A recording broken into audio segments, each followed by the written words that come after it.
अस्सलामुअलैकुम वरहमतुल्लाहि वबरकातुहू। प्यारे नाजरीन, इस वीडियो में हम जानने वाले हैं अजीज नाम के मायने, साथ में अजीज नाम के अफराद के लिए लकी नंबर, धातु, रंग और रंग क्या होता है जानेंगे तफसील से। दोस्तों, आप अपने नाम का मतलब जानना चाहते हैं तो वीडियो में कमेंट कर दीजिएगा। वीडियो को शुरू करने से पहले आपसे गुजारिश है कि आपने हमारा अभी तक चैनल सब्सक्राइब नहीं किया है तो चैनल को सब्सक्राइब कर लीजिएगा। नाम है अजीज। अजीज नाम का शुमार लड़कों के नामों में किया जाता है। अजीज नाम की इब्तिदाई तारीख अरबी ज़बान से निकलती है।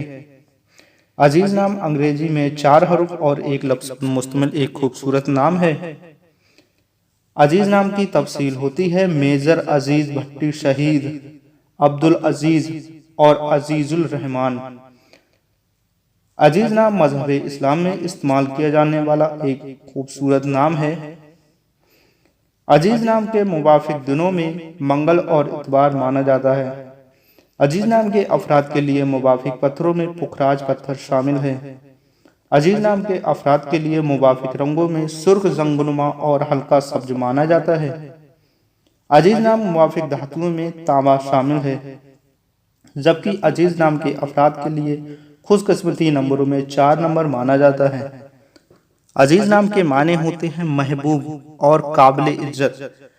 दोस्तों, आपको वीडियो कैसी लगी हमें कमेंट करके जरूर बताएं। चैनल को सब्सक्राइब करना बिल्कुल ना भूलें। मिलते हैं एक और नई वीडियो के साथ, जब तक दीजिए इजाजत अपने भाई मोहम्मद सलीम को। अस्सलामु अलैकुम।